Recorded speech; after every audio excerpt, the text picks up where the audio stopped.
നമസ്തേ, editors ചോയ്സിലേക്ക് ഏവർക്കും സ്വാഗതം.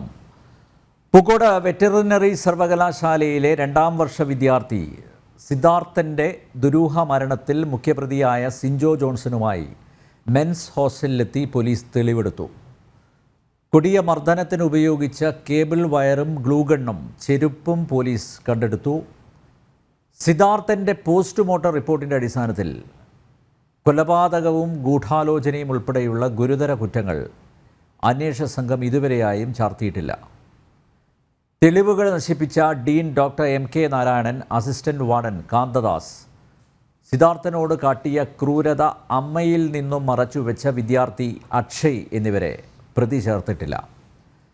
സിദ്ധാർത്ഥൻ ആത്മഹത്യ ചെയ്തതാണെന്ന് വരുത്തി തീർക്കാനുള്ള ശ്രമങ്ങൾ SFIയുടെ ഭാഗത്ത് നിന്ന് തുടരുമ്പോൾ അന്വേഷണം അട്ടിമറിക്കാൻ പോലീസും കൂട്ടുനിൽക്കുകയാണ്. SFI പ്രവർത്തകർ സിദ്ധാർത്ഥനെ സംഘടിതമായി ആക്രമിക്കുകയായിരുന്നുവെന്ന് പുറത്തുവന്ന മെൻസ് ഹോസ്റ്റൽ വാട്സപ്പ് ഗ്രൂപ്പ് ചാറ്റുകൾ കൃത്യമായി വിളിച്ചു പറയുന്നു. റിമാൻഡ് റിപ്പോർട്ടിലും SFI കാടത്തത്തിൻ്റെ ആഴവും വ്യാപ്തിയും രേഖപ്പെടുത്തിയിട്ടുണ്ട്.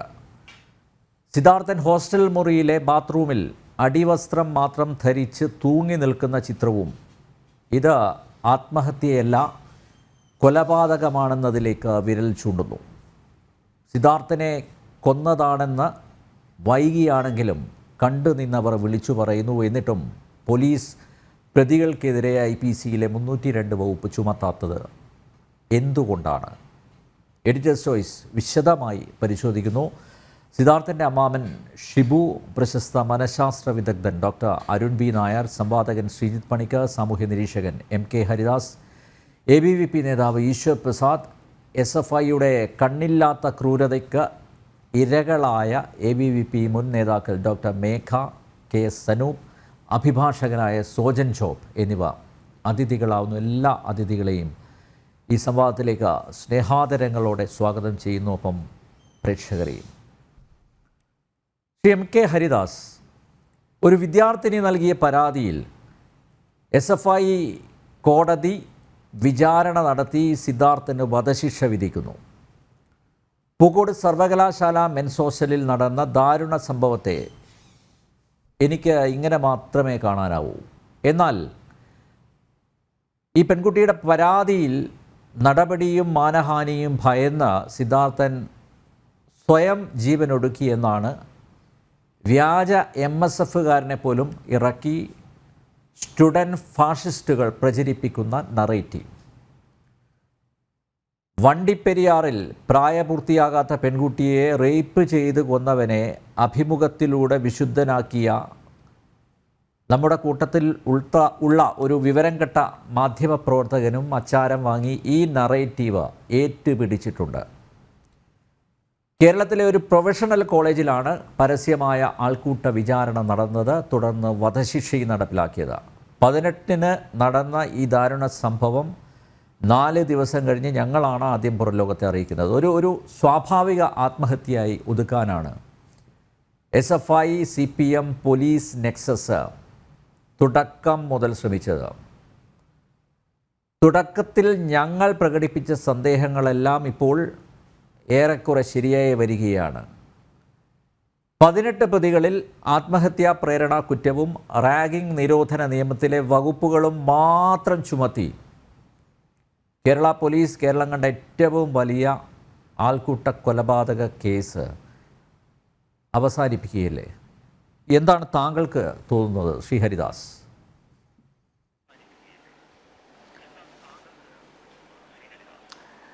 നോക്കൂ, ഈ കേസ് അവസാനം കുറ്റപത്രം സമർപ്പിച്ചിട്ട് ഇതിൻ്റെ അന്വേഷണം മുതൽ കുറ്റപത്രം സമർപ്പിക്കൽ വരെ കഴിഞ്ഞിട്ട് ഇത് കോടതിയിൽ എത്തുമ്പോൾ ഞാൻ ഉണ്ടാകുമോ എന്നറിയില്ല. കാരണം നമ്മുടെ നീതി നിയമ സംവിധാനങ്ങളുടെ മെല്ലെപ്പോക്കിൻ്റെ പേരിൽ അത് എത്ര കാലം കഴിയുമെന്നറിയില്ല. പക്ഷേ ശ്രീ അനിൽ നമ്പ്യാർ, ഈ ക്രൂരരായ ഈ പ്രതികൾ, വന്യമൃഗത്തേക്കാൾ ക്രൂരന്മാരായ ഈ പ്രതികളെല്ലാം പരമാവധി 1-2 വർഷത്തെ ശിക്ഷയ്ക്ക് മാത്രം വിധിക്കപ്പെടുന്ന വിധത്തിലായിരിക്കും പോലീസ് ഇതിൻ്റെ കുറ്റപത്രം സമർപ്പിക്കാൻ പോകുന്നത്, ഇതിൻ്റെ തെളിവുകൾ ഹാജരാക്കാൻ പോകുന്നത്. കാരണം നമുക്ക് വളരെ വ്യക്തമായിട്ട് അറിയാം, ഈ പാർട്ടി ഉറക്കെ വിളിച്ചു പറഞ്ഞൊരു സത്യമുണ്ട്. നമുക്ക് സ്വന്തമായിട്ട് കോടതിയും സ്വന്തമായിട്ട് പോലീസ് സ്റ്റേഷനും ഉണ്ടെന്ന് അണികളോട് യാതൊരു മടിയും കൂടാതെ പറഞ്ഞിട്ടുള്ളതാണ്. എന്നോട് 2 ചർച്ചയ്ക്ക് മുമ്പ് അനിൽ നമ്പ്യാർ എന്നോടൊരു ചോദ്യം ചോദിച്ചു, എന്തുകൊണ്ടാണ് ഇങ്ങനെയൊക്കെയായിട്ടും ഈ പാർട്ടിയിലേക്ക് യുവജനങ്ങൾ ആകർഷിക്കപ്പെടുന്നത് എന്നൊരു ചോദ്യം ചോദിച്ചു. വിഷയത്തിൽ നിന്ന് വ്യതിചലിക്കുകയല്ല, അതിനുള്ളൊരു ഉത്തരം കൂടിയാണ് നമ്മൾ ഈ സംഭവത്തിൽ കാണേണ്ടത്. ഇപ്പോൾ ഈ അറസ്റ്റിലായ 16 18 പ്രതികളടക്കമുള്ളവർക്ക് ഈ ചക്കരയിൽ ഈച്ച വന്നിരിക്കുന്നത് പോലെ ഈ പാർട്ടി പ്രിയപ്പെട്ടതായി മാറുന്നത് എന്ത് തോന്നിവാസം ചെയ്തു കഴിഞ്ഞാലും അതിനെയൊക്കെ സംരക്ഷിച്ചിട്ട് ഈ ആരാണോ പ്രതികൾ അവരെയൊക്കെ ഊരി കൊടുക്കാനുള്ള എല്ലാ വകുപ്പുകളും എല്ലാ കാര്യങ്ങളും ചെയ്യുന്ന ഒരു പാർട്ടിയാണിത് എന്ന് മാത്രമല്ല, ഇപ്പോൾ ഭരണം അവരുടെ കയ്യിലാവുക വഴി അതിന് വളരെയധികം ഒരു കുറുക്കുവഴി കൂടിയായി എന്നുള്ളതാണ് നമ്മൾ മനസ്സിലാക്കേണ്ടത്. ഈ സിദ്ധാർത്ഥൻ്റെ മാതാപിതാക്കൾക്ക് സിദ്ധാർത്ഥൻ നഷ്ടപ്പെട്ട ദുഃഖത്തിനപ്പുറം നാളെ വിലപിക്കേണ്ടി വരിക ഇതിലത്തെ പ്രതികൾ ഭംഗിയായി ഈ കേസിൽ നിന്ന് ഊരിപ്പോരും. അതിൻ്റെ ഉദാഹരണമാണ് ഇതിനു മുമ്പ് അനിൽ നമ്പ്യാർ. നിങ്ങൾ തുടർച്ചയായിട്ട് ജനൻ TV ഈ കാര്യത്തിൽ കാണിക്കുന്ന ശുഷ്കാന്തിക്ക് ഞാനൊരു അഭിനന്ദനം പറയുന്നതിനോടൊപ്പം ഞാനുമായി പങ്കെടുത്തൊരു ചർച്ചയിൽ ഒരു DYSP തലയ്ക്ക് ചേരാത്ത തൊപ്പിയും തൊപ്പിക്ക് ചേരാത്ത തലയായിട്ട് ഈ കേരള പോലീസിൽ കുറേ അലവലാദികൾ കയറി കൂടിയിട്ടുണ്ട്. ആ അലവലാദികളുടെ വർഗത്തിൽപ്പെട്ടതാണെന്ന് തോന്നുന്നു. കാരണം ഉച്ചയ്ക്ക് അദ്ദേഹം വിളിച്ചു പറഞ്ഞ കാര്യങ്ങളൊക്കെ വൈകുന്നേരം ആകുമ്പോഴേക്കും അദ്ദേഹത്തിന് തിരുത്തേണ്ടി വന്നിട്ടുള്ള കാര്യം നിങ്ങൾക്കറിയില്ലേ? അപ്പോൾ ഈ കേസിൻ്റെ കുറ്റപത്രവും ഇതിൻ്റെ തെളിവുകളും നാളെ ഹാജരാക്കപ്പെടുക. ഇതിലത്തെ ഈ ക്രൂരന്മാരായ പ്രതികൾ ശിക്ഷിക്കപ്പെടാൻ വേണ്ടിയിട്ടുള്ള ഒന്നും ഇപ്പോഴത്തെ അവസ്ഥയിൽ ഈ കേരള പോലീസ് അന്വേഷിച്ച് കഴിഞ്ഞു കഴിഞ്ഞാൽ ഒരു ചുക്കും സംഭവിക്കില്ല. ആ മാതാപിതാക്കൾക്ക് ഒരു പൊന്നുമോനെ നഷ്ടപ്പെട്ട തീരാദുഃഖത്തിൽ കഴിയുന്നതിനപ്പുറം ഈ കേസിന് വിധി പറയുമ്പോൾ അത് തക്കതായ ശിക്ഷ ഈ പ്രതികൾക്ക് ലഭിച്ചില്ലല്ലോ എന്നുള്ളൊരു ദുഃഖം കൂടി അവരിലേക്ക് എത്തും. ഒരു ജനാധിപത്യപരമായി തിരഞ്ഞെടുക്കപ്പെട്ട ഒരു സർക്കാരുള്ള ഒരു സംസ്ഥാനത്ത് ഇവിടുത്തെ ഒരു ഗവർണർക്ക് ഇവിടുത്തെ ക്രമസമാധാന കാര്യങ്ങളിലും ഇവിടുത്തെ ജനങ്ങൾക്ക് നീതി ലഭിക്കാനും വേണ്ടിയിട്ട് ഇടപെടേണ്ടി വരിക എന്ന് പറഞ്ഞു കഴിഞ്ഞാൽ ഇതിൽ പരം ഒരു അപച്യുതി ഒരു സർക്കാരിനും ആ സർക്കാരിനെ നയിക്കുന്ന പാർട്ടിക്ക് നേരിടാനുണ്ടോ? ശ്രീ അനിൽ നമ്പ്യാർ ഒന്ന് ആലോചിച്ച് നോക്കി നോക്കൂ. അദ്ദേഹം എത്ര കാര്യക്ഷമമായിട്ട് ആ മാതാപിതാക്കളെ പോയി കണ്ടതിന് ശേഷം അദ്ദേഹം എടുത്ത നടപടികൾ ശ്ലാഘനീയമല്ല. അദ്ദേഹത്തെ അങ്ങേയറ്റം പല കാര്യങ്ങളിലും വിയോജിപ്പുള്ള ഈ CPM എന്ന് പറയുന്ന പാർട്ടിയുടെ വളരെ അടുത്തു നിന്ന് പ്രവർത്തിക്കുന്നവർ പോലും എന്നെപ്പോലുള്ളവരോട് പറഞ്ഞത് ഈ ഗവർണർ ഇവിടെ ഇല്ലായിരുന്നുവെങ്കിൽ ഈ സിദ്ധാർത്ഥൻ്റെ മരണത്തിൻ്റെ കാര്യത്തിൽ ഇത്ര പോലും പുകയുണ്ടാകുമായിരുന്നില്ല എന്നുള്ളതാണ് പറയുന്നത്. അപ്പോൾ ഇനി വേണ്ടത് ഈ ഗവർണറെ ഈ നിൽക്കുന്ന നിലപാടിൽ നിന്നുകൊണ്ട് ഇത് ഹൈക്കോടതിയിൽ നിന്നൊരു സിറ്റിംഗ് ജഡ്ജിയെ കിട്ടാത്ത പക്ഷം തീർച്ചയായിട്ടും ഇതൊരു കേന്ദ്ര ഏജൻസിയുടെ അന്വേഷണം, അത് NIA ആയാലും വേണ്ടില്ല CBI ആയാലും വേണ്ടില്ല. NIA-ക്കാട്ടിലും ഇതൊരു കൊലപാതക കേസാവുക കാരണം കൊണ്ട് CBI അന്വേഷിക്കണം. ഇത് കേരള പോലീസിൻ്റെ കൈകളിൽ ഇരുന്ന് കഴിഞ്ഞാൽ ഇത് അങ്ങേയറ്റം മോശമായൊരവസ്ഥയിലേക്ക് പോകുമ്പോൾ തന്നെ നമ്മൾ മറ്റൊരു കാര്യം കൂടി ചിന്തിക്കണം ശ്രീ അനിൽ നമ്പ്യാർ. എന്തുകൊണ്ട് ഈ പാർട്ടിയിലുള്ളവരെല്ലാം തന്നെ ഇത്തരത്തിലുള്ളവരായി മാറുന്നു എന്നുള്ളത്, എല്ലാ തെമ്മാടികൾക്കും കമ്മ്യൂണിസ്റ്റുകാരാകാം എന്നുള്ളൊരു അവസ്ഥയിലേക്ക് എന്തുകൊണ്ട് ഈ പാർട്ടി മാറി എന്നുള്ളത് ഈ പാർട്ടിയുടെ നേതൃത്വം ചിന്തിക്കേണ്ട സമയം അതിക്രമിച്ചു പോയി. അത് ചിന്തിക്കാതിരിക്കുന്നിടത്തോളം കാലം ഉണ്ടാകുന്നത് ഇവർക്കിവിടെ ഭരണമൊന്നും നഷ്ടപ്പെടാൻ പോകുന്നില്ല, ഇവർക്കിവിടെ മറ്റ് യാതൊരുവിധ ആൾക്കൂട്ടം ഇവരുടെ വോട്ടും കുറയാൻ പോകുന്നില്ല. പക്ഷേ ഉണ്ടാകാൻ പോകുന്നത് എന്താ വെച്ച് കഴിഞ്ഞാൽ ഞങ്ങളെപ്പോലുള്ള മാതാപിതാക്കളുടെ, അനിൽ നമ്പ്യാരെ പോലുള്ള മാതാപിതാക്കളുടെ ഈ ചർച്ചയിൽ പങ്കെടുക്കുന്ന ഇപ്പോൾ ഇത്തരത്തിലുള്ള ഇവരുടെ ക്രൂര പീഡനത്തിനിരയായി എന്ന് പറയുന്നവരുടെയൊക്കെ മക്കളും അവരൊക്കെ ഇത്തരത്തിലുള്ള പീഡനങ്ങൾക്ക് വിധേയരാകേണ്ടി വരും. ഇവിടുത്തെ പോലീസുകാർക്ക് അങ്ങേയറ്റം ഇവരെ പേടിയാണെന്നുള്ളതിൻ്റെ ഏറ്റവും അവസാനത്തെ ഉദാഹരണമാണ് കുറവിലങ്ങാട് നടന്നിട്ടുള്ളത്. ക്രമസമാധാനം സംരക്ഷിക്കാൻ വന്ന ഒരു സബ് ഇൻസ്പെക്ടർ, അതും അദ്ദേഹം ബോധവൽക്കരണമൊക്കെ നടത്തുന്ന ഒരു സബ് ഇൻസ്പെക്ടറാണെന്ന് പറയുന്നത്, അദ്ദേഹത്തിൻ്റെ ചെകിടത്തടിച്ചിട്ട് അദ്ദേഹത്തിൻ്റെ കർണപടം പൊട്ടിച്ചിട്ടുള്ള DYFI എന്ന് പറയുന്ന പാർട്ടി, DYFI എന്ന് പറയുന്ന സംഘടന ഉണ്ടായിട്ടുള്ളത് ഈ SFI മൂത്തിട്ടാണെന്നുള്ള കാര്യം നമ്മൾ മനസ്സിലാക്കണം. അപ്പോൾ അത്തരത്തിലുള്ള പോലീസിന് പേടിയാണ്. ഈ സംഗതിയിലും പോലീസിന് ഈ സിദ്ധാർത്ഥനെ കൊന്ന പ്രതികളിലേക്ക് എത്തിയിട്ട് അവരെ കൊണ്ട് നമ്മൾ ഒരു കാര്യം മനസ്സിലാക്കുക. ഞാൻ ഗുരുവായൂർ പോലീസ് സ്റ്റേഷനിൽ എൻ്റെ പാസ്പോർട്ട് എൻക്വയറിയുമായിട്ടൊരു വിഷയത്തിന് 1-2 ദിവസം എനിക്ക് പോകേണ്ടി വന്നു. അത് ഈ വിഷയവുമായി ബന്ധപ്പെട്ടിട്ടില്ല. അപ്പോൾ അവിടെ ഒരു അടയ്ക്കാമോഷ്ടാവിനെ ഇവർ ക്രൂരമായി മർദ്ദിക്കുന്നത് ഞാൻ എൻ്റെ കണ്ണാലെ കണ്ടു. അപ്പോൾ അത് കഴിഞ്ഞപ്പോൾ പുറത്ത് ഈ അടയ്ക്കാമോഷ്ടാവിൻ്റെ ആൾക്കാർ നിൽക്കുന്നവർ പറഞ്ഞത് ആ പാവത്തിൻ്റെ കുട്ടികളുടെ ഫീസ് അടയ്ക്കണം. ആ കുട്ടികൾ പഠിക്കുന്നത് ഒരു കന്യാസ്ത്രീകളുടെ സ്കൂളിലാണ്. അതിൻ്റെ ഫീസ് അടയ്ക്കാൻ വേണ്ടി അയാൾ നല്ല മനുഷ്യനാണ്, ഗതികെട്ടിട്ട് ചെയ്തതാണ്, പണിയില്ലാണ്ട് ചെയ്തതാണ്. ക്രൂരമായിട്ടുള്ള മർദ്ദനം എന്ന് പറഞ്ഞാൽ അങ്ങേയറ്റം ക്രൂരമായിട്ടുള്ള മർദ്ദന. ശ്രീ അനിൽ നമ്പ്യാർ വിചാരിക്കുന്നുണ്ടോ ഇന്ന് ഈ അറസ്റ്റിലായ പ്രതികളോട് ഈ പോലീസ് അവരോട് സ്വാന്തനമായിട്ടല്ലാണ്ട് പെരുമാറുമെന്ന് വിചാരിക്കുന്നുണ്ടോ? കാരണം നമ്മൾ കണ്ടതാണ് ഗവർണറുടെ കാലിക്കറ്റ് യൂണിവേഴ്സിറ്റിയിലെ വിസിറ്റും അന്ന് രാത്രി അവിടെ ഉണ്ടാക്കിയ വിപ്ലവത്തിൻ്റെ പേരിൽ അവിടുത്തെ SFIക്കാരോട് നമ്മുടെ പോലീസുകാർ കവളത്ത് തട്ടിക്കൊണ്ട് ഈ LKGയിലേക്ക് കുട്ടികളെ പറഞ്ഞയക്കുന്നത് പോലെ പിടിച്ച് അവിടുന്ന് മാറ്റുന്നതൊക്കെ നമ്മൾ കണ്ടിട്ടുള്ളതാണ്. അപ്പോൾ ഈ പോലീസുകാരാണ് ഈ കേസ് അന്വേഷിക്കുന്നത് എന്ന് പറഞ്ഞു കഴിഞ്ഞാൽ എങ്ങനെയാണ് ശരിയാവുക?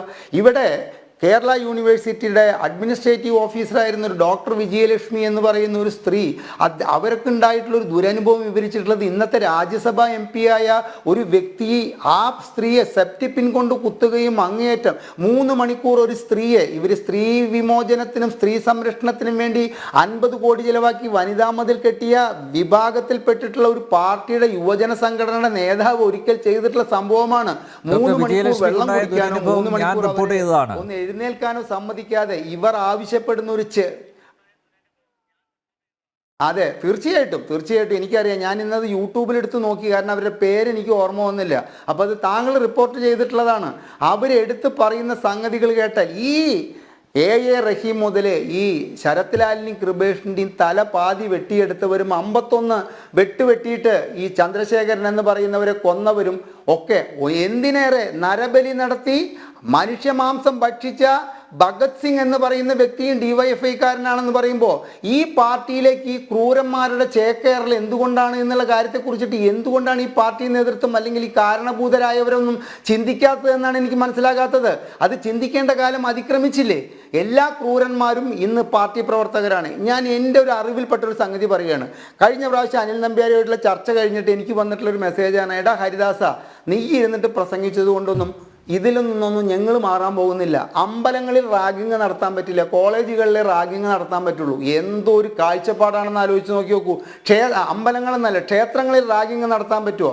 ഞങ്ങൾ ഇതൊക്കെ തുടരും. നീ നിൻ്റെ വായയിലെ വെള്ളം വറ്റിച്ചിട്ട് കാര്യമൊന്നുമില്ല. അപ്പം ഞാൻ അദ്ദേഹത്തോട് പറഞ്ഞു, ഈ നീയ എന്നുള്ള പ്രയോഗമൊക്കെ 2 കുട്ടികളുടെ ഒരു അച്ഛനാണ് ഞാൻ, 63 വയസ്സുണ്ട്, ഇങ്ങനെയൊക്കെ വിളിക്കാമോ എന്ന് ചോദിച്ചപ്പോൾ 2 കുട്ടികളെ ഉണ്ടാക്കാനുള്ള അവയവം നിനക്കുണ്ടോടോ എന്നാണ് അടുത്ത ചോദ്യം വന്നത്. അതോടുകൂടി ഞാൻ ആ വ്യക്തിനെ ബ്ലോക്ക് ചെയ്തു. അത് വേറെ സംഗതി. അപ്പോൾ ഇവരുടെ സംസ്കാരം എവിടേക്ക് ചെന്ന് എത്തി നിൽക്കുന്നു എന്നുള്ളത് 10 പേരെ അറിയാൻ വേണ്ടിയിട്ട് തന്നെയാണ് ഞാൻ ഈ ചർച്ചയിൽ പറയുന്നത്. അപ്പോൾ ഇത്തരം ഒരു ചർച്ചകളിൽ സംസാരിക്കുന്നവരാണ് ഇവർക്ക് കണ്ണിലെ കരട്. ഈ പാർട്ടിക്ക് പേരുദോഷം ഉണ്ടാക്കുന്ന ഇത്തരക്കാരെ പരമാവധി സംരക്ഷിച്ച് നിർത്താനാണ് ഇവർ ശ്രമിക്കുന്നത്.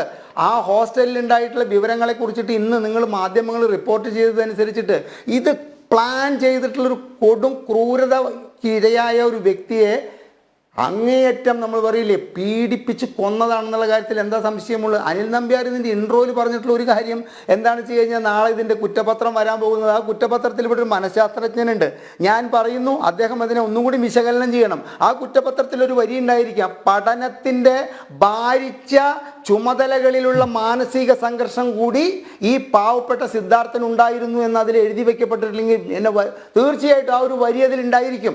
ആ മാനസിക സംഘർഷം ഈ തൂങ്ങി മരണത്തിന് കാരണമാണെന്ന് ഇവിടുത്തെ വിവരം കെട്ട പോലീസുകാർ എഴുതി വെച്ചിട്ടില്ലെങ്കിൽ അതിൽ ഒരു അത്ഭുതവുമില്ല. പിന്നെ നമ്മൾ വളരെ മനോഹരമായിട്ട് ഇവിടെ അമൃതം ഗമയ പറഞ്ഞിട്ടുള്ളൊരു സിനിമ വന്നിട്ടുണ്ടായിരുന്നു 1980-81 കാലഘട്ടത്തിൽ. ഒരു ക്രൂരമായ ഒരു റാഗിങ്ങിനിരയായ ഒരു സംഭവത്തെ തുടർന്നാണ് MT ആ കഥകൾ എഴുതിയിട്ട് നമുക്ക് ബോധവൽക്കരണം നൽകിയിട്ടത്. പക്ഷേ ഈ MT അടക്കമുള്ള സാംസ്കാരിക നായ, എനിക്ക് ശരിക്കും പറയേണ്ടതിൽ MTയുടെ പേര് പറഞ്ഞതുകൊണ്ട് ഞാനത് പറയുന്നില്ല, നായകന്മാരൊക്കെ ഈ സംഭവം കഴിഞ്ഞിട്ട് എൻ്റെ അനിൽ നമ്പ്യാർ ദിവസം ഇത്രയായിട്ടും വാ തുറന്നിട്ടില്ല എന്ന് പറയുമ്പോൾ, ഈ വയനാട്ടിലെ കാട്ടിൽ നിന്ന് ഇറങ്ങി ഒരാളെയോ 1-2 പേരെ ചവിട്ടിക്കൊന്ന ആ വന്യമൃഗാക്രമണത്തിൽ മരിച്ചവരോട് കാണിക്കുന്ന സിമ്പതി പോലും 150ഓളം വരുന്ന മനുഷ്യമൃഗങ്ങൾ ഒരു പാവപ്പെട്ട ഒരു യുവാവിനെ തല്ലിക്കൊന്ന് ഒരു കെട്ടിത്തൂക്കിയിട്ടുള്ള ഒരു അവസ്ഥയിൽ ഇവിടുത്തെ എല്ലാ സാംസ്കാരിക നായകന്മാരും ഇവിടുത്തെ 21 മന്ത്രിമാരും നിസ്സംഗത പാലിക്കുമ്പോൾ, ഈ ആന ചവിട്ടിക്കൊന്നതിൻ്റെ പേരിൽ ഇവിടുത്തെ മന്ത്രിമാരൊക്കെ വയനാട്ടിലേക്ക് വരാനും വന്നോ? ആരവരുടെ കാര്യങ്ങളൊക്കെ അന്വേഷിക്കാൻ പോകുന്നത്? വന്നോ എന്നറിയില്ല. ഞാൻ നാളെ വയനാട്ടിലേക്ക് വരും, അങ്ങനെയാണ് ഇങ്ങനെയാണ്, എന്തിനാ വയനാട്ടിലേക്ക് പോകുന്നത് എന്നുള്ള വർത്തമാനമൊക്കെ കേട്ടിട്ടുണ്ടായിരുന്നു. ഈ സംഭവത്തിൽ ഇവിടുത്തെ എത്ര മന്ത്രിമാർ ഈ പാവപ്പെട്ട ആ കുട്ടിയുടെ വീടുകളൊന്നും സന്ദർശിച്ചിട്ടുണ്ട്? അപ്പോൾ എങ്ങനെയാണ് മനുഷ്യർക്ക് ഇത്രത്തോളം ക്രൂരന്മാരാവാൻ സാധിക്കുക എന്ന് എനിക്ക് എനിക്ക് മനസ്സിലാകുന്നില്ല. കാരണം ഇവർക്കൊക്കെ മക്കളുണ്ട്, ഇവരുടെ മക്കളൊക്കെ ഉന്നതരായിട്ട് വിദേശത്ത് പഠിക്കുകയാണ്. അപ്പോൾ അവരൊക്കെ സംരക്ഷിത മേഖലയിൽ സുഖലോലുപരായി ഇരിക്കുന്നതോടത്തോളം കാലം ഇത്തരം പ്രശ്നങ്ങളൊന്നും ഞങ്ങൾക്ക് വരുന്നില്ല. ഇന്ന് കൊയിലാണ്ടിയിൽ റിപ്പോർട്ട് ചെയ്ത കാര്യം കൂടി വായിക്കണം. ആ പാവപ്പെട്ട കുട്ടി ആസ്പത്രിയിൽ കിടന്നിട്ട് നിങ്ങളുടെ ചാനലിന് മുമ്പിൽ എന്താ പറഞ്ഞാൽ, ഞാനും SFI-കാരനാണ്, പക്ഷെ എൻ്റെ കോളേജിൽ SFI-കാരുടെ രീതിയെക്കുറിച്ച് എനിക്ക് മനസ്സിലാകുന്നില്ല. അനിൽ നമ്പ്യാർക്ക് ആ വീഡിയോ കിട്ടിയോ എന്ന് എനിക്കറിയില്ല. എൻ്റെ വാട്സപ്പിലുണ്ട്. 3 വർഷം മുമ്പ് ഈ കോളേജിലെ ഇപ്പം ഈ പാവപ്പെട്ട സിദ്ധാർത്ഥൻ മരിച്ച ആ യൂണിവേഴ്സിറ്റിയുടെ ക്യാമ്പസിൽ നിന്നും കുറച്ച് കുട്ടികൾ ഓടിപ്പോയിക്കൊണ്ട് പറയുന്ന ഒരു സംഭവമുണ്ട്. ഞങ്ങളൊക്കെ SFI-കാരാണ്, പക്ഷേ ഇവിടുത്തെ SFI-കാരോട് പൊരുത്തപ്പെടാൻ പറ്റുന്നില്ല, അവർ മൃഗങ്ങളാണ്, അവർ ഞങ്ങളിവിടെ പഠിക്കാൻ സമ്മതിക്കുന്നില്ല എന്ന് പറഞ്ഞിട്ട് ആ കുട്ടികളുടെ വാക്കുകൾ അന്ന് ഈ ഡീനും അതുമാതിരി തന്നെ ഈ വൈസ് ചാൻസലറും ഈ അധ്യാപകരും കേട്ടിരുന്നുവെങ്കിൽ ഈ സിദ്ധാർത്ഥന് ഈ ഗതി വരുമായിരുന്നോ? അവിടെ ഇടിമുറിയുണ്ട്. അവിടുത്തെ എന്താണ് ശ്രീ അനിൽ നമ്പ്യാർ, തങ്ങളുടെ ആധിപത്യം, തങ്ങൾ നേടിയെടുത്ത ആധിപത്യം സ്ഥാപിക്കാൻ വേണ്ടി അധോലോകം എന്നാണ് ഒരു മുറിക്ക് പേരിട്ടിരിക്കുന്ന അധോലോകം എന്നാണ്. മദ്യക്കുപ്പികൾ അടുക്കി വെച്ചിരിക്കുകയാണ്. മാത്രമല്ല നമ്മുടെ MDMA പോലുള്ള സാധനങ്ങൾ വളരെ കൃത്യമായിട്ട് ഉപയോഗിക്കുകയും ചെയ്യുന്നുണ്ട്. ഇന്ന് ഞാൻ സിദ്ധാർത്ഥൻ്റെ വീട്ടിൽ പോയിരുന്നു. സിദ്ധാർത്ഥൻ്റെ അമ്മയോട് ഞാൻ ദീർഘനേരം സംസാരിച്ചു. സിദ്ധാർത്ഥൻ വീട്ടിൽ ഇക്കാര്യം പറഞ്ഞിട്ടുണ്ട്. മാത്രമല്ല അവിടെ ഈ MDMA ഉൾപ്പെടെയുള്ള ഈ ലഹരി മരുന്നുകൾ എത്തിച്ചു കൊടുക്കുന്നത് അവിടെയുള്ള ഒരു അധ്യാപകനാണ്, കോയമ്പത്തൂരുകാരനായിട്ടുള്ള ഒരു അധ്യാപകനാണ്. അതുപോലും ആ കുട്ടിക്ക് കൃത്യമായിട്ടറിയാം. ഈ റാഗിങ്ങിൻ്റെ ഭാഗമായിട്ട് ഈ മദ്യക്കുപ്പികൾ വെച്ചുള്ള ചില കലാപരിപാടികളൊക്കെ ഉണ്ട്. ഹരിദാസ് കേട്ടാൽ ഞെട്ടും. അപ്പോൾ അധോലോകം, ചെഗുവേര ഒരു ഭാഗത്ത്, സ്വാതന്ത്ര്യം, ജനാധിപത്യം, സോഷ്യലിസം ഒരു ഭാഗത്ത്, ഞെട്ടും, പിന്നെ മയക്കുമരുന്ന് സേവയും ഗംഭീരം. അതിന് ഞങ്ങൾ മനുഷ്യരാകണം എന്ന് പറഞ്ഞിട്ടുള്ള പാട്ട് ഞങ്ങൾ എഴുതുന്നില്ലേ? മുരുകൻ കട്ടാക്കട പോലുള്ള നമ്മുടെ സാഹിത്യ നായകന്മാർ കൈ ഉയർത്തിക്കൊണ്ട് ഈ പാർട്ടിക്ക് വേണ്ടിയിട്ടുള്ള സ്തുതിഗീതങ്ങൾ പാടുന്നില്ലേ? അതൊക്കെ മതി, അതിനപ്പുറമുള്ളതൊന്നും വേണ്ട. കഴിഞ്ഞ 8 വർഷമായിട്ട് ശ്രീ അനിൽ നമ്പ്യാർ മനസ്സിലാക്കണം, ഈ സംസ്ഥാനം ഒരു മയക്കുമരുന്നിൻ്റെ ഹബ്ബായിട്ട് മാറിയിരിക്കുകയാണ്. അതായത് മുൻ വർഷങ്ങളെ അപേക്ഷിച്ച്, മുൻ സർക്കാരുകളെ അപേക്ഷിച്ചിട്ട് ഏകദേശം 60% മയക്കുമരുന്നാണ് കേരളത്തിലൂടെ കടന്നു പോകുന്നതും കേരളത്തിൽ വിൽപ്പനയ്ക്ക് എത്തുന്നതും. ഈ മയക്കുമരുന്നിൻ്റെ ഉറവിടങ്ങൾ തകർക്കാൻ ഈ സർക്കാർ ഈ മയക്കുമരുന്ന് ഉപയോഗിച്ചുകൊണ്ട് ഇത്തരത്തിലുള്ള ക്രൂരത ചെയ്യുന്നവരെ തടയാൻ ഈ സർക്കാരിനായിട്ടില്ല. യൂണിവേഴ്സിറ്റി കോളേജിൽ ഉണ്ടായിട്ടുള്ള ഒരു കത്തിക്കുത്തുമായിട്ട് ഒരു ശിവരഞ്ജിത്ത് എന്ന് പറയുന്ന ഒരുത്തൻ ഇപ്പൊ ഈ കേസിൽ പെട്ടിട്ടില്ലായിരുന്നുവെങ്കിൽ നമ്മളെ ഭരിക്കുന്ന ഒരു പോലീസായിട്ട് അവൻ മാറുമായിരുന്നു എന്നുള്ളത് മനസ്സിലാക്കണം.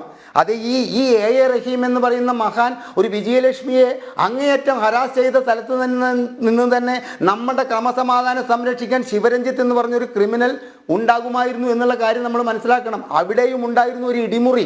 അന്ന് ആ കേസിനോടനുബന്ധിച്ച് പിന്നീട് നടന്ന അന്വേഷണത്തിൽ അവിടെയും ഉണ്ടായിരുന്നു ഇടിമുറി. ആ ഇടിമുറിയിലും ഉണ്ടായിരുന്നു മദ്യക്കുപ്പികൾ എന്ന് പറയുമ്പോൾ എങ്ങോട്ടാണ് ഈ കേരളത്തിന്റെ പോക്ക് എന്ന് മനസ്സിലാകുന്നില്ല. ഞാൻ അന്നത്തെ ചർച്ചയിൽ പറഞ്ഞത് വീണ്ടും ആവർത്തിക്കുകയാണ്. ഇത്തരത്തിൽ പോയി കഴിഞ്ഞാൽ 4-5 വർഷങ്ങൾക്കകം ഇത് ദൈവത്തിന്റെ നാട് എന്നുള്ളത് ചെകുത്താന്റെ നാടായിട്ട് മാറാൻ പോകുകയാണെന്നുള്ള കാര്യം ഇവിടുത്തെ ഭരണാധികാരികൾ അറിയണം. ഉറക്കം നടിക്കുന്നവരെ ശ്രീ അനിൽ നമ്പ്യാർ വിളിച്ചുണർത്താം, ഉറങ്ങുന്നവരെ വിളിച്ചുണർത്താം, പക്ഷെ ഉറക്കം നടിക്കുന്നവരെ വിളിച്ചുണർത്താൻ പറ്റില്ല. അതുകൊണ്ട് കാരണഭൂതന്മാരും കപ്പിത്താന്മാരും ക്യാപ്റ്റന്മാരും ഉണരേണ്ട സമയം അതിക്രമിച്ചിരിക്കുന്നു. ആ അതിക്രമിച്ചത് കണ്ടില്ലെന്ന് നടിച്ചു കഴിഞ്ഞാൽ വരാൻ പോകുന്ന ഭവിഷ്യത്ത് വളരെ വലുതാണെന്ന് നമുക്ക് ഈ സിദ്ധാർത്ഥന്റെ മരണത്തിലൂടെയെങ്കിലും മനസ്സിലാക്കണം.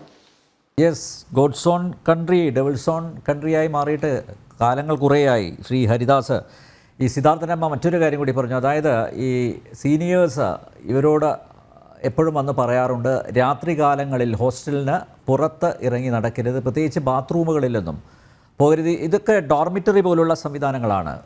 അപ്പോൾ കോമൺ ബാത്റൂമാണ്, ബാത്റൂമിലേക്ക് പോകരുത്. കാരണം ഈ മദ്യവും മയക്കുമരുന്നും സേവിച്ച് നിൽക്കുന്നവന്മാർ എന്ത് ചെയ്യും എന്ന് പറയാൻ പറ്റില്ല. സീനിയേഴ്സാണ് അങ്ങനെയുള്ള മുന്നറിയിപ്പ് കൊടുത്തത്. ഇതും സിദ്ധാർത്ഥ് അമ്മയോട് പറഞ്ഞതാണ്. അങ്ങനെ ഒരു വ്യവസ്ഥയാണ് ഈ ഹോസ്റ്റലിൽ, സർവകലാശാല ഹോസ്റ്റലിൽ നിലനിന്നിരുന്നത് എന്നുകൂടി പ്രേക്ഷകരുടെ ശ്രദ്ധയിൽപ്പെടുത്തുന്നു. ഈശ്വരപ്രസാദ്, ഇന്ന് ABVP പുറത്തുവിട്ട വാട്സപ്പ് സന്ദേശങ്ങൾ ഞാൻ വായിക്കുകയായിരുന്നു. അതിൽ കൃത്യമായി എങ്ങനെയാണ് സിദ്ധാർത്ഥനെ മർദ്ദിച്ചത് എന്ന് കൃത്യമായി പറഞ്ഞിട്ടുണ്ട്. അതിൽ ആ കാശിനാഥൻ്റെ ഇടപെടലിനെ കുറിച്ച് പറയുന്നുണ്ട്, അമൽ ഇർസാൻ്റെ ഇടപെടലിനെ കുറിച്ച് പറയുന്നുണ്ട്. അമലാണല്ലോ, ഈ ഇർസാനാണല്ലോ അവിടുത്തെ SFIയുടെ യൂണിറ്റ് സെക്രട്ടറി. മാത്രമല്ല, ഇങ്ങനൊരു വിഷയം വന്നപ്പോൾ അതിനെ എങ്ങനെ പ്രതിരോധിക്കണമെന്നും ഈ വാട്സപ്പ് സന്ദേശങ്ങളിലൂടെ കമ്മ്യൂണിക്കേഷൻ കൃത്യമായി നടന്നിട്ടുണ്ട്. എല്ലാവരും പെട്ടെന്ന് ചന്ദ്രഗിരിയിലേക്ക് വരിക, നമുക്ക് പ്ലക്കാർഡുകൾ തയ്യാറാക്കി 4:30 ആകുമ്പോഴേക്ക് തുടങ്ങണം. അതായത് ഈ SFIയെ ടാർഗറ്റ് ചെയ്യുന്നു എന്ന് മനസ്സിലാക്കി തുടങ്ങിയപ്പോൾ അതിനെ എങ്ങനെ പ്രതിരോധിക്കണം എന്ന് കൃത്യമായിട്ട് ഈ സന്ദേശങ്ങളിൽ നിന്ന് നമുക്ക് വായിക്കാം. മാത്രമല്ല, ഈ MHൽ നടക്കുന്ന എല്ലാ കാര്യങ്ങളും അത് MHൽ തന്നെ അവസാനിക്കണം, പുറത്ത് പോകരുത് എന്ന് വാശി പിടിക്കുന്ന ഈ സ്റ്റുഡൻറ്റ് ഫാഷിസ്റ്റുകൾ എല്ലാം കൃത്യമായി രേഖപ്പെടുത്തിയിട്ടുണ്ട്. മറ്റൊരു കാര്യം കൂടി ഞാൻ പ്രേക്ഷകരുടെ ശ്രദ്ധയിൽപ്പെടുത്തുകയാണ്. ഈ ദാരുണ സംഭവത്തെക്കുറിച്ച്, ഈ കൊല്ലാക്കൊലയെക്കുറിച്ച് പോലീസിന് മൊഴി കൊടുത്തത് നമ്മുടെ കേരളത്തിലുള്ള മലയാളികളായിട്ടുള്ള വിദ്യാർത്ഥികളല്ല, നോർത്ത് ഇന്ത്യയിലെ വിദ്യാർത്ഥികളാണ്. ഓൾ ഇന്ത്യ എൻട്രൻസിൽ വന്ന് പഠിക്കുന്ന നോർത്ത് ഇന്ത്യയിലെ 5ഓളം വിദ്യാർത്ഥികളാണ് പോലീസിന് മൊഴി കൊടുത്തത് എന്നുകൂടി നിങ്ങൾ മനസ്സിലാക്കുക. ഈശ്വപ്രസാദ്, മറ്റ് പല കാര്യങ്ങളും ഒരുപക്ഷെ ഇപ്പോൾ നിങ്ങളുടെ അന്വേഷണത്തിൽ കണ്ടെത്തിയിട്ടുണ്ടാവും, അതൊന്ന് വിശദമാക്കാമോ? തീർച്ചയായും ഞങ്ങൾ അവിടുത്തെ വിദ്യാർത്ഥികളുമായിട്ട്, നമുക്കറിയാം കേരളത്തിലെ പൊതുസമൂഹത്തിൽ മാധ്യമങ്ങൾക്ക് മുന്നിൽ വിദ്യാർത്ഥികൾക്ക് പറയാൻ പേടിയായിട്ടാണ് അവർ SPയെയും മറ്റ് ഗവർണറെയൊക്കെ നേരിട്ട് കോണ്ടാക്ട് ചെയ്യാനും കാര്യങ്ങൾ അവതരിപ്പിക്കാനും വേണ്ടി ശ്രമിച്ചിട്ടുള്ളത്. അത്രയും ഭീകരമാണ് അവിടുത്തെ അവസ്ഥ. നമ്മൾ നോക്കുന്ന സമയത്ത് ഒരു ക്യാമ്പസിൽ നടന്നുള്ള കാര്യങ്ങൾ പുറത്ത് അറിയാതിരിക്കാൻ വേണ്ടിയിട്ടുള്ള ഒരു അന്തരീക്ഷം, അത് ഇന്നും ഇന്നലെയും ഒന്നും SFI തയ്യാറെടുത്ത് വെച്ചിട്ടുള്ളതല്ല. അത് കേരളത്തിലെ എല്ലാ ക്യാമ്പസുകളിലും ഇന്ന് കാലത്ത് നമ്മൾ പറഞ്ഞ സമയത്ത് തന്നെ, EBP പറഞ്ഞ സമയത്ത് തന്നെ പറഞ്ഞിട്ടുണ്ട്, ഒരു ഇടതുപക്ഷ എക്കോസിസ്റ്റം. അതായത് അവിടെ നടക്കുന്ന കാര്യങ്ങൾ ഇടതുപക്ഷത്തിന് അല്ലെങ്കിൽ ഇടതുപക്ഷത്തിന്റെ നേതാക്കൾക്ക്, ഈ യൂണിറ്റ് സെക്രട്ടറി ഉൾപ്പെടെയുള്ള നേതാക്കൾക്ക് അവർ പറയുന്നതനുസരിച്ച് നടക്കണം. അത് ഒന്നും അതിന് പുറത്തു പോകരുത്, അവരുടെ അണ്ടറിൽ നടക്കുന്ന കാര്യങ്ങൾ അവിടെ അവസാനിക്കണം എന്നുള്ളത് കൃത്യമായി വിദ്യാർത്ഥികളിലേക്ക് ഭീഷണിയുടെയും മറ്റ് പല വിധത്തിലുള്ള സ്ട്രാറ്റജിയിലൂടെയും അടിച്ചേൽപ്പിക്കുന്ന ഒരു ശൈലിയാണ്. അതിൻ്റെ ഉദാഹരണമാണ് ഈ വാട്സപ്പ് ചാറ്റുകളിൽ നമുക്ക് കാണാൻ വേണ്ടി സാധിക്കുന്നത്. ഈ എല്ലാവരും പെട്ടെന്ന് താഴേക്ക് വരണം, ഈ SFIക്കെതിരെയുള്ള ഇതിനെതിരെ പ്രചരിപ്പിക്കണം എന്നുള്ള പറഞ്ഞത് വർക്കൗട്ട് ആവാതിരുന്ന സമയത്താണ് ഞാൻ MSF ആണ് എന്ന് പറഞ്ഞുകൊണ്ട് ഒരുത്തൻ വന്നിട്ട് ഇവിടെ നടന്നത് ഇങ്ങനെയല്ല, ഒരു ദിവസം ആക്രമിച്ചിട്ടുള്ളൂ, ഇങ്ങനെയൊക്കെ പറഞ്ഞത്. നമുക്ക് കൃത്യമായിട്ട് ആ വീഡിയോ കണ്ടാൽ മനസ്സിലാക്കാൻ പറ്റും SFIയെ വെള്ള പൂശുവാൻ വേണ്ടിയിട്ട് പറഞ്ഞിട്ടുള്ളത്. അതിനെയെല്ലാം മാറ്റിമറിച്ചുകൊണ്ട് എന്താണോ യഥാർത്ഥ സത്യം എന്നുള്ളതാണ് ഇന്ന് നമുക്ക് കാലത്ത് കാണാൻ വേണ്ടി കഴിഞ്ഞിട്ടുള്ള വാട്സപ്പ് ചാറ്റുകൾ. വരും ദിവസങ്ങളിലും ഞങ്ങൾ വിദ്യാർത്ഥികളുമായിട്ട് ബന്ധപ്പെട്ടുകൊണ്ട് അവരെ കൃത്യമായിട്ട് നമ്മളോട് കാര്യങ്ങൾ ഷെയർ ചെയ്യാൻ വേണ്ടിയിട്ട് തയ്യാറാവുന്നുണ്ട്. പക്ഷെ അവർക്ക് ഭയമാണ്, SFIയെ ഭയമാണ്, ഇടതുപക്ഷ എക്കോസിസ്റ്റത്തെ ഭയമാണ്. അത്രയും ഭീകരമാണ് അവിടുത്തെ ചുറ്റുപാടുകൾ. നമ്മൾ വാട്സപ്പിലൊക്കെ കാണാറുണ്ട്, അല്ലെങ്കിൽ ഫേസ്ബുക്കിൽ കാണാറുണ്ട്, താലിബാൻ തീവ്രവാദ കേന്ദ്രങ്ങളിൽ നടക്കുന്ന വീഡിയോസ്, വിചാരണ ചെയ്യുന്നതും കൊല്ലുന്നതും എല്ലാം വീഡിയോ പബ്ലിഷ് ചെയ്യുന്നത്. ഇവിടെ വീഡിയോ പബ്ലിഷ് ചെയ്യുന്നില്ലെന്ന് മാത്രം, ബാക്കിയെല്ലാം അവിടെ നടക്കുന്നുണ്ട് എന്നുള്ളത് കൃത്യമായിട്ട് നമുക്ക് അറിയാൻ വേണ്ടി സാധിച്ചിട്ടുണ്ട്. അത് അത്തരത്തിൽ 3 ദിവസം വിചാരണ ചെയ്ത് കൊല്ലപ്പെട്ട സിദ്ധാർത്ഥ് അത്രയും വളരെ നമുക്ക് പറയാൻ പോലും സാധിക്കാത്ത തരത്തിലാണ് ആ കൊലപാതകവും അതുമായിട്ടുള്ള കാര്യങ്ങൾ നടത്തുന്നത്. എന്നിട്ടും കൊലപാതകവും ഗൂഢാലോചനയൊന്നും രജിസ്റ്റർ ചെയ്യാനോ അത്തരത്തിലുള്ള കാര്യങ്ങളുമായിട്ട് മുന്നോട്ട് പോകാനോ പോലീസ് തയ്യാറാവുന്നില്ല. ഇത് കൃത്യമായിട്ട് അവിടെയുള്ളവരെ സംരക്ഷിക്കാൻ വേണ്ടിയിട്ടുള്ളതാണ്. ഇത് ഇന്നും ഇന്നലെയും തുടങ്ങിയതല്ല, പരുമല മുതൽ കഴിഞ്ഞ ദിവസങ്ങളിലൊക്കെ ചർച്ചയിലൊക്കെ പറയുന്ന കാര്യങ്ങളാണ്. ഇത് വളരെ കാലം തൊട്ട് തന്നെ SFIയെ സംരക്ഷിക്കാൻ വേണ്ടിയിട്ട് പോലീസുകാർ തയ്യാറാവുന്നു. അത് നേരത്തെ സൂചിപ്പിച്ച പോലെ ശിവരഞ്ജിത്തിനെ പോലുള്ള ആൾക്കാരെ റിക്രൂട്ട് ചെയ്തുകൊണ്ട് പോലീസിനെ വരെ ഇടതുപക്ഷ എക്കോസിസ്റ്റത്തിന് അണ്ടറിലേക്ക് ആക്കി മാറ്റിയിട്ടുണ്ട്. അത്തരത്തിലുള്ള ആൾക്കാരാണ് ഈ SFIയെ സംരക്ഷിക്കുന്നത്. SFI മൂത്താൽ DYFI എന്ന് മാത്രമല്ല, SFI മൂത്തിട്ട് പല പോലീസ് ഉദ്യോഗസ്ഥരും ഉണ്ടാകുന്നുണ്ടെന്നുള്ളത് നമുക്ക് ഇതിലൂടെ മനസ്സിലാക്കാൻ വേണ്ടി പറ്റും. പോലീസുകാരെ വിദ്യാർത്ഥികൾ സമീപിച്ച സമയത്ത് അതെല്ലാം ഒത്തുതീർപ്പാക്കി, കോളേജിൽ തന്നെ ഒത്തുതീർപ്പാക്കി എന്നെല്ലാം പറയുന്നത് നമുക്ക് കാണാൻ വേണ്ടി സാധിച്ചു. അത്രയും മോശകരമായ ഒരു സിറ്റുവേഷനാണ് ആ കോളേജിനുള്ളത്. അത് വളരെ ഭീകരമാണ്. ഇത് ഒരിക്കലും അംഗീകരിക്കാൻ പറ്റാത്ത രീതിയിൽ, ഇത് നമുക്കറിയാം ആ കോളേജിൽ മാത്രമല്ല കേരളത്തിന്റെ ചരിത്രത്തിന്റെ IIIT മുതൽ പല നാട്ടകം പോളി ഉൾപ്പെടെ പല ക്യാമ്പസുകളിലും നമ്മൾ കണ്ടിട്ടുണ്ട്. മഹാരാജാസിൽ നമ്മൾ കണ്ടിട്ടുണ്ട്. നമുക്ക് ഇന്നും ഹൈക്കോടതിയിൽ നിലനിൽക്കുന്ന ആർഷോയുടെ കേസുണ്ട്. അജാസ് എന്ന വിദ്യാർത്ഥിയെ ഹോസ്റ്റലിൽ വെച്ചിട്ട് ചെയ്ത കാര്യം. അത് കാലത്ത് തലേദിവസം രാത്രി മുതൽ രാവിലെ വരെ, രാവിലെയാണ് അദ്ദേഹത്തെ പറഞ്ഞത്. ഇപ്പോഴും അയാളുടെ പിന്നാലെ നടന്നിട്ടുണ്ട് ഈ കേസൊന്ന് തീർക്കണം, ആക്കണം. 5 വർഷമായി. പക്ഷെ അദ്ദേഹം മുന്നോട്ട് പോകുമെന്ന് പറഞ്ഞു. കുറ്റപത്രം സമർപ്പിച്ചിട്ട് 5 വർഷം. അത് തന്നെ ഇത് ഈ ഒരു കേസിൽ മാത്രമല്ല, അഭിമന്യുവിന്റെ കേസിലായാലും പല കേസുകളിലായാലും കുറ്റപത്രം കൊടുക്കുന്നതിൽ പോലീസ് കാണിക്കുന്ന അനാസ്ഥ, അത് കരുതി കൂട്ടിയുള്ള അനാസ്ഥ. അവർക്ക് ആവശ്യമുള്ളതിൽ അവർ കൃത്യമായിട്ട് അന്വേഷണം നടത്തും, കാര്യങ്ങൾ ചെയ്യും, ഒക്കെ ചെയ്യും. എല്ലാ സമയത്തും ഇത്തരത്തിലുള്ള കാര്യങ്ങൾ ചെയ്യും. ഡോക്ടർ അരുൺ ബി നായർ, നാളത്തെ ഡോക്ടർമാരാണ് ഇന്നത്തെ കൊലയാളികൾ. നോക്കൂ, ആ സിഞ്ചോ, തെളിവെടുപ്പിന് കൊണ്ടുവന്ന സിഞ്ചോ, അയാളുടെ ഭാവങ്ങൾ ഒന്ന് താങ്കൾ നോക്കിയേ. ഒരു കൂസലുമില്ല. ഇയാളാണ് പറഞ്ഞത്, ഈ സിഞ്ചോ ആണ് പറഞ്ഞത്, ഞങ്ങളെ പാർട്ടി സംരക്ഷിക്കും, അതുകൊണ്ട് ഒരു കുഴപ്പമില്ല. ആ രീതിയിലാണ് തുടർച്ചയായി ഈ സിദ്ധാർത്ഥനെ അടിച്ചതും അത് സിദ്ധാർത്ഥൻ്റെ മരണത്തിൽ കലാശിച്ചതും. ഇപ്പോൾ കൃത്യമായിട്ടുള്ള സംരക്ഷണം ലഭിക്കുന്നു. ഡോക്ടർ, മനുഷ്യനോട് പോലും അനുകമ്പ ഇല്ലാത്ത ഇവർക്ക് എങ്ങനെ നാളെ മൃഗങ്ങളോട് സ്നേഹം കാണിക്കാൻ പറ്റും? എന്തുകൊണ്ടാണ് ഇങ്ങനെ വിദ്യാസമ്പന്നരായിട്ടുള്ള ചെറുപ്പക്കാർ, കേരളത്തിലെ ചെറുപ്പക്കാർ എന്തുകൊണ്ട് ഇത്തരത്തിൽ അധപ്പതിക്കുന്നു? കുറ്റകൃത്യങ്ങളുടെ ചരിത്രം നമ്മൾ പരിശോധിക്കുമ്പോൾ കാണുന്നത്, നീതിന്യായ സംവിധാനങ്ങൾ ചടുലമായി പ്രവർത്തിക്കാത്ത സ്ഥലങ്ങളിൽ അത് ആവർത്തിക്കാനുള്ള സാധ്യതയുണ്ട്. അതുപോലെ സമൂഹത്തിൻ്റെ മുഖ്യധാരയിൽ നിന്ന് വിട്ടുനിന്നുകൊണ്ട് അവർക്ക് മാത്രമായിട്ടുള്ള ചില ചിട്ടവട്ടങ്ങളും രീതികളും അത് പുറത്തറിയാതെ, പൊതുസമൂഹവുമായി ബന്ധമില്ലാതെ, പൊതുസമൂഹത്തിൻ്റെ നിയന്ത്രണമോ നിരീക്ഷണമോ ഒന്നുമില്ലാതെ മുന്നോട്ട് പോകുന്ന പ്രദേശങ്ങളിൽ ഇത്തരത്തിലുള്ള കുറ്റകൃത്യങ്ങൾ കൂടാനുള്ള സാധ്യതയുണ്ട് എന്നുള്ളത് ലോകവ്യാപകമായിട്ട് നമ്മൾ കാണുന്ന കാര്യങ്ങൾ തന്നെയാണ്. സമീപകാലത്തെ ഒരു സവിശേഷത, ലോകത്തിൽ എവിടെയെങ്കിലും നടക്കുന്ന കുറ്റകൃത്യം അതിൻ്റെ എല്ലാ വിശദാംശങ്ങളോടും കൂടി സാമൂഹ്യ മാധ്യമങ്ങളിലൂടെയും മറ്റും ലോകത്തെവിടെ ഇരുന്നും കാണാനും നിരീക്ഷിക്കാനും പഠിക്കാനും പറ്റുന്നു എന്നുള്ള ഒരു പ്രത്യേകത കൂടെയുണ്ട്. അപ്പോൾ സ്വാഭാവികമായിട്ടും ഈ കോവിഡുമായി ബന്ധപ്പെട്ടിട്ടൊരു 3 വർഷക്കാലം ഒരുപാട് വിദ്യാർത്ഥികൾ വീട്ടിലിരിക്കുന്ന ഒരു സാഹചര്യമുണ്ടായി. അവരുടെ ഒരു സാമൂഹിക വളർച്ചയും വികാസവും മുരടിച്ചു പോകുന്ന ഒരു സാഹചര്യമുണ്ടായി. അവരുടെ ഒരു വളർച്ച, അല്ലെങ്കിൽ അവർ കാര്യങ്ങൾ മനസ്സിലാക്കുന്നതെല്ലാം ഓൺലൈൻ മാധ്യമങ്ങളിലൂടെയായി. ഊഷ്മളമായ വ്യക്തിബന്ധങ്ങൾ, പരസ്പരം സഹകരിച്ചും പരസ്പരം സ്നേഹിച്ചും ഒക്കെയുള്ള ആ ഒരു ആശയവിനിമയത്തിൻ്റെ ഒരു അഭാവം കടന്നു വരികയും ചെയ്തു എന്നുള്ളതാണ്. അപ്പോൾ തീർച്ചയായിട്ടും കലാലയങ്ങൾ എന്ന് പറയുന്നത് മുതിർന്ന വ്യക്തികളുടെ ഒരു നിരീക്ഷണം ഉണ്ടാകേണ്ട പ്രദേശങ്ങളാണ്. കലാലയമെന്ന് പറയുന്ന നമ്മുടെ പൊതുസമൂഹത്തിൻ്റെ ഒരു പരിച്ഛേദം തന്നെയാണ്. ഈ പ്രൊഫഷണൽ കോളേജ് എന്നൊക്കെ പറയുന്ന കലാലയത്തിലുള്ളവരെല്ലാം വോട്ടവകാശമുള്ള പൗരന്മാർ തന്നെയാണ് ബഹുഭൂരിപക്ഷം. 1-ാം വർഷം വരുന്ന കുറച്ച് വിദ്യാർത്ഥികൾ മാത്രമായിരിക്കും മൈനർ വിഭാഗത്തിലുള്ളവർ. അപ്പോൾ ഈ മുതിർന്ന വ്യക്തി എന്നുള്ള നിലയിൽ പൊതുസമൂഹം പാലിക്കുന്ന നിയന്ത്രണങ്ങളും നിയമങ്ങളും എല്ലാം പാലിക്കാനുള്ള ഒരു ബാധ്യത അവർക്കുണ്ട് എന്നുള്ള ഒരു അവബോധം ഒരു കോളേജിലേക്ക് വരുമ്പോൾ തന്നെ വിദ്യാർത്ഥികൾക്ക് ലഭിക്കേണ്ടതുണ്ട് എന്നുള്ളതാണ്. ഇപ്പോൾ റാഗിങ് ഒരു വിഷയമാണ്. റാഗിങ് പതിറ്റാണ്ടുകളായി നമ്മുടെ പ്രൊഫഷണൽ കോളേജുകളിൽ നടന്നിട്ടുണ്ട്. അതുകൊണ്ട് തന്നെ ആൻറ്റി റാഗിങ് നിയമങ്ങൾ നിലവിലുണ്ട്. റാഗിങ് വിരുദ്ധ ബോധവൽക്കരണങ്ങളൊക്കെ മിക്കവാറും കോളേജുകളിൽ നടക്കാറുണ്ട്. പക്ഷേ കേവലം റാഗിങ് എന്നുള്ള ഒരു രീതിയിൽ നിന്ന് മാറിയുള്ള ചില ഒരു ആൾക്കൂട്ട അക്രമത്തിൻ്റെ തരത്തിലുള്ള വാർത്തകളാണ് ഈ ഒരു കാര്യത്തിൽ പുറത്തു വരുന്നത്. ഇവിടെ ഇപ്പോൾ തീർച്ചയായിട്ടും പരസ്പരം സംവദിച്ചുകൊണ്ട് അഭിപ്രായ ഭിന്നതകൾ വെച്ച് പുലർത്തിക്കൊണ്ട് തന്നെ പരസ്പരം സഹകരിക്കാനുള്ള ഒരു മാനസിക നിലയിലേക്ക് പലപ്പോഴും ചെറുപ്പക്കാരെത്താത്തതിൻ്റെ ഒരു പ്രശ്നം കൂടെ ഇതിനോടൊപ്പം കാണുന്നുണ്ട് എന്നുള്ളതാണ്.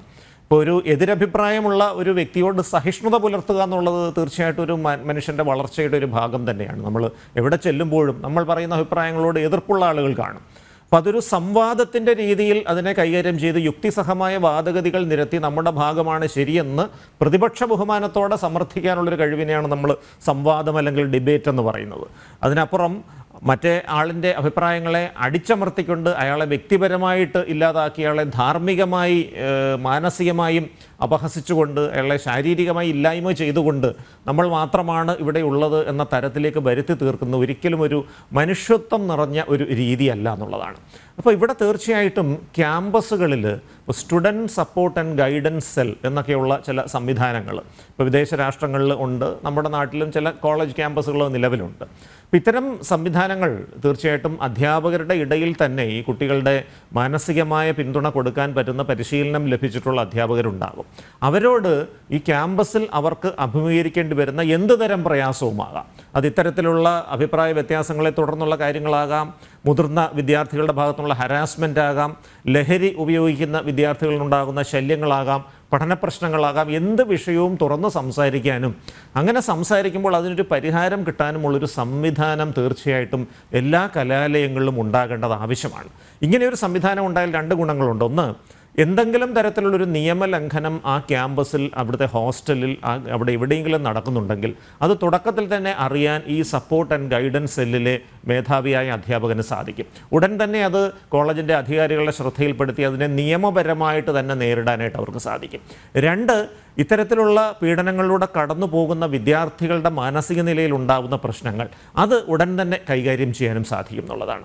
അപ്പോൾ ഇതിൽ ഏറ്റവും പ്രധാനപ്പെട്ട ഒരു വശം എന്ന് പറഞ്ഞാൽ, ഒരു കുറ്റകൃത്യം നടക്കുമ്പോൾ അതിൻ്റെ തെളിവെടുപ്പും വിചാരണയും നിയമ നടപടികളും ചടുലമായി നടക്കുകയും ഏറ്റവും മാതൃകാപരമായ ശിക്ഷ എത്രയും പെട്ടെന്ന് ലഭിക്കുകയും ചെയ്താൽ ശക്തമായ ഒരു സന്ദേശം ആ ഒരു സമൂഹത്തിൽ ലഭിക്കുകയാണ്. ഇത്തരം കാര്യങ്ങൾ ആവർത്തിച്ച് കഴിഞ്ഞാൽ ബുദ്ധിമുട്ടാകും, ജീവിതത്തിൽ നിലനിൽക്കാൻ പ്രയാസമാകും എന്നുള്ളത്.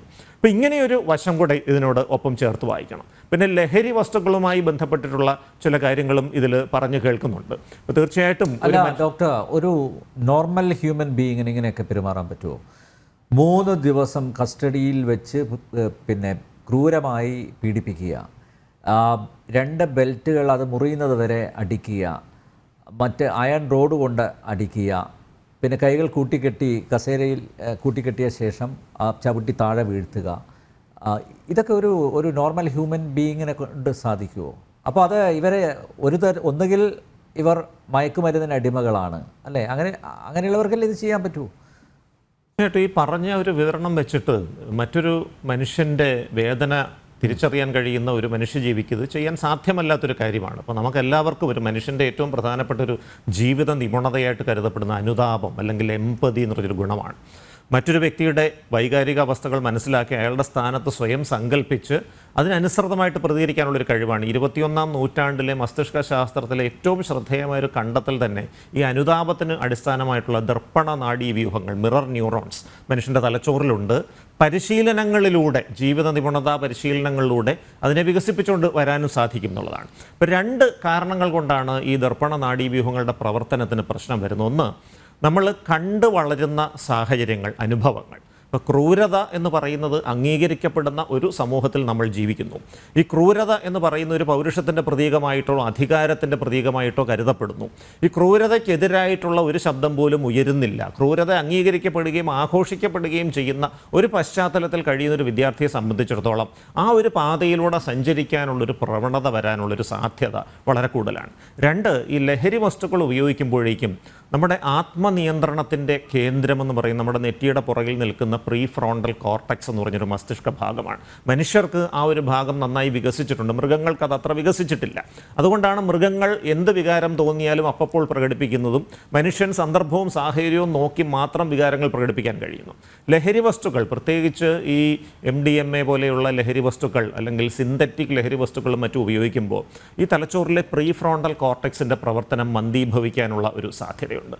അങ്ങനെ വരുമ്പോൾ നമ്മുടെ അടിസ്ഥാന ജൈവ ചോദനകളുടെ കേന്ദ്രമായിട്ടുള്ള മസ്തിഷ്കത്തിൻ്റെ പാർശ്വഭാഗങ്ങൾ പ്രത്യേകിച്ച് ഒരു തരത്തിലുള്ള നിയന്ത്രണവുമില്ലാതെ പ്രകടമാവുകയാണ്. അങ്ങനെ വരുമ്പോൾ അങ്ങേയറ്റത്തെ ക്രൂരത, ആ ക്രൂരത എന്ന് പറയുന്നത് ഏത് സ്വഭാവത്തിലുമാകാം, മറ്റൊരാളെ വേദനിപ്പിക്കുന്ന തരത്തിലുള്ള ക്രൂരതയാകാം, ലൈംഗിക സ്വഭാവമുള്ള ക്രൂരതകളാകാം, അത്തരത്തിലുള്ള ക്രൂരതകൾ ഏറ്റവും കൂടുതൽ പ്രകടമാവുകയാണ് എന്നുള്ളതാണ്. ഇപ്പോൾ ഈ മയക്കുമരുന്നുകളുടെ ഉപയോഗമെല്ലാം നോർമലൈസ് ചെയ്യപ്പെടുന്ന ഒരു സാഹചര്യം നമ്മുടെ സമൂഹത്തിൽ നിന്ന് നിലനിൽപ്പുണ്ട് എന്നുള്ളതും ഇതിനോടൊപ്പം ചേർത്ത് വായിക്കേണ്ട ഒരു കാര്യമാണ്. ഈ മയക്കുമരുന്നുകൾ തലച്ചോറിൻ്റെ പ്രവർത്തനത്തെ തകർക്കുകയും ഒരു മനുഷ്യൻ്റെ ആത്മനിയന്ത്രണത്തെ നശിപ്പിക്കുകയും ഒരു മൃഗസമാനമായ സ്വഭാവത്തിലേക്ക് ഏത് വ്യക്തിയെയും തള്ളിവിടാൻ പ്രാപ്തമായ ഒരു സംഗതിയുമാണ് എന്നുള്ള സന്ദേശം വളരെ ചെറുപ്രായത്തിൽ തന്നെ കുട്ടികൾക്ക് ലഭിക്കുകയും ക്യാമ്പസുകൾ ഇതിനെതിരെ കർശനമായ നടപടിയെടുക്കുകയും ചെയ്തില്ലെങ്കിൽ ഇത്തരം സംഭവങ്ങൾ ആവർത്തിക്കാനുള്ള സാധ്യത തള്ളിക്കളയാനാകില്ല. ഡോക്ടർ, ഒരു കാര്യം കൂടി എന്നെ ഏറ്റവും ഭയപ്പെടുത്തുന്നത് ഈ നിർനിമേഷരായി നോക്കി നിന്ന ഈ 150 പേരുടെ നിസ്സംഗതയാണ്. നോക്കൂ, അതല്ല ഏറ്റവും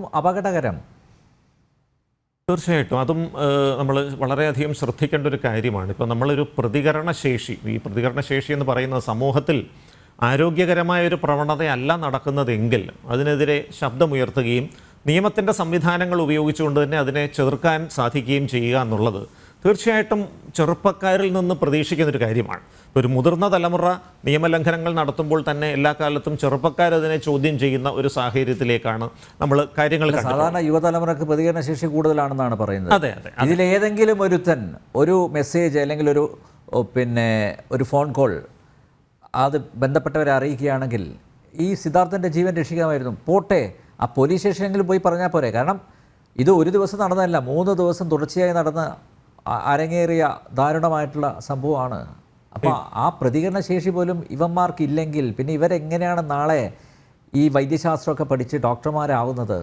പ്രത്യേകിച്ചും ദൃശ്യമാധ്യമങ്ങൾ വളരെ വ്യാപകമായി ഇന്നത്തെ കാലത്ത് എന്ത് തരത്തിലുള്ളൊരു നിയമലംഘനവും ചിത്രീകരിക്കാനും സമൂഹത്തെ അറിയിക്കാനും ഒരു നിമിഷാർത്ഥം കൊണ്ട് സാധിക്കുന്ന ഒരു കാലഘട്ടമാണ് എന്നുള്ളതുകൂടെ ഇതിനോടൊപ്പം ചേർത്ത് വായിക്കണം. അപ്പോൾ പലപ്പോഴും ഈ ഭയന്ന് പ്രതികരണശേഷി നഷ്ടപ്പെട്ടു പോകുന്ന ഒരു മനുഷ്യനെ സംബന്ധിച്ചിടത്തോളം, ഇപ്പോൾ ഒരു ഏകാധിപത്യ സ്വഭാവമുള്ള ഒരു സമൂഹത്തിൽ കഴിയുന്ന ഒരാളിനെ സംബന്ധിച്ചിടത്തോളം എന്തെങ്കിലും തരത്തിൽ എതിർത്ത് കഴിഞ്ഞാൽ ആ എതിർക്കുന്ന വ്യക്തിക്ക് സമാനമായിട്ടുള്ള അനുഭവങ്ങൾ ഉണ്ടാകും എന്നുള്ള ഒരു സംസാരങ്ങൾ അല്ലെങ്കിൽ അത്തരത്തിലുള്ള അനുഭവങ്ങൾ ഉണ്ടായിക്കഴിഞ്ഞാൽ തീർച്ചയായിട്ടും ആ ഒരു പ്രതികരണശേഷി കുറഞ്ഞു പോകാനുള്ളൊരു സാധ്യതയുണ്ട്. പക്ഷേ അത്തരം സന്ദർഭങ്ങളിലാണ് ഈ ക്യാമ്പസ് എന്ന് പറയുന്ന ഒരു വിദ്യാർത്ഥികളുടെ ജീവിതത്തിൻ്റെ ഏക പ്രദേശമല്ല.